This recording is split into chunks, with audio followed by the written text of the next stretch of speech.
Yo, what's up guys? It's Noah here with CustomRCMods. Welcome back to the channel. In today's episode, we're going flying. I'm here in the car. It's a little bit rainy, as you might be able to see there on the windshield, but I think we'll be just fine. I'm just getting my flying in because tomorrow's going to be washed out, and the next day's Thanksgiving, so I don't really expect to have a lot of time to fly then. And I'm just trying to get my flying in now that I have all this space. So we're here at the park today.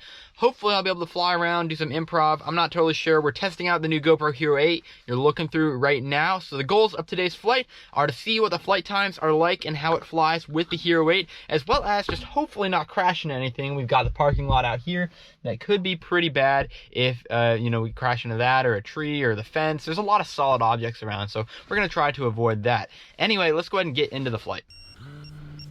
Alright, so here we are taking off. Did anyone else notice that silver car that was kind of behind me there? Yeah, that was a little interesting in that intro clip.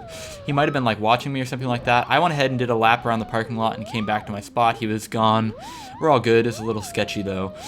Anyways, this quad is flying great altogether. It's still taking a little bit for me to get used to the new weight of the quad. That'll be in throttle management, as well as just how the center of mass is affected in my rolls. So I'm just doing a lot of obnoxious flippy floppies all around here. Just trying to get this thing back in tune with what I am used to flying. Now, the rates and the PID tune are actually really resilient. There's not a lot of prop wash or uncertainty in that. Again, it's just different, but I'm not gonna have to do a lot of work on that as well. As you can see, just bumping the ground there. I'm gonna have to work on my throttle management just a little bit, but again, this is my very first flight on this quad. Now, if you guys are wondering about the settings on this, no hyper smooth. It is just super view, field view on the Hero 8, so same settings as last time, 2.7K, 60 frames, and yeah, that's not too much else to say. This is just the ultimate build rather than my budget build, which is what I was flying last time. So getting back and flying here in the field, still, getting used to it, of course. We already touched on that. Just cruising around. It's a relatively low risk environment if I stay around here in the field. However, I was flying around one of my other quads here and had a pretty nasty smash into the asphalt. Thankfully, my GoPro session was okay, so again, just when I'm not totally sure, especially with analog video, it's kind of hard to see all the scraggle in the trees. That's why it's nice because you can see where your quad is in the tree, but it's not really that nice because you can't really see the low-hanging branches when you're trying to fly between or through the covering, the trees, branches, things like that as well. So you got to take it very, very cautiously when you're doing maneuvers over trees like a split S, because if I hook one of the top branches right there, I'm cartwheeling, probably hitting my car, and obviously also ending up hitting a solid object like the pavement in the long run as well. So you got to be very cautious. That's one of the major downsides of flying analog in the winter. There's also a lot of battery sag, as you probably noticed with the buzzer going off so much, saying my voltage is critical there. It's like 3.3 volts per cell, but then it comes back up and you can see it's not constantly beeping there as well.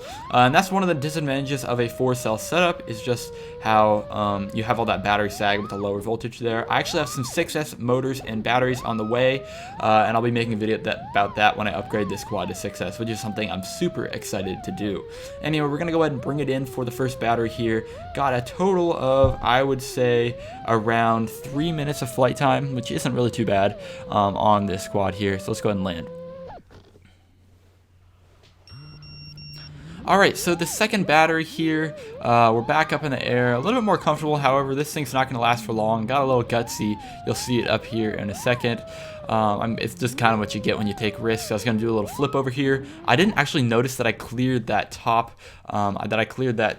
rail, the top fence, but you can see I threw it over. Got some athletics going on, jumping over the fence there. Did not want to walk around all the way to the opening in the fence there, the baseball diamond. We're back up in the air though.